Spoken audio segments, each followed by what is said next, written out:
რეგიონული განვითარების და ინფრასტრუქტურის მინისტრმა ანაკლიის მოსახლეობას ნაპირსამაგრის სამუშაოების პროექტი გააცნო.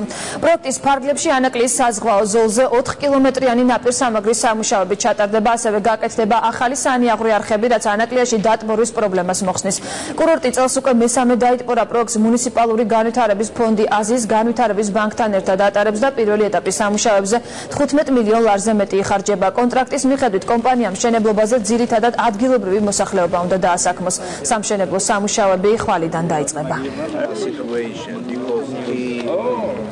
ჩვენ ანაკლიაში დღეს დავიწყეთ ძალიან მნიშვნელოვანი და დიდი პროექტი, რაც ითვალისწინებს ნაპირგამაგრების სამუშაოებს.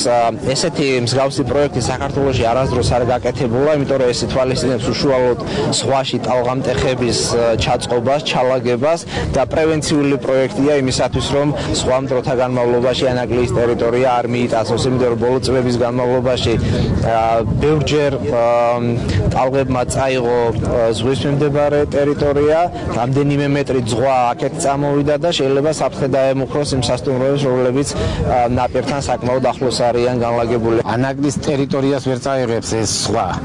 გამაგრება როდის ხარხი დასაქმდება და აი ეს დატბორები რო იყო წყალში ნადგურდებოდა მთელი ანაკლის ტერიტორია, აი ეს უკვე მოცილებული იქნება თავიდან.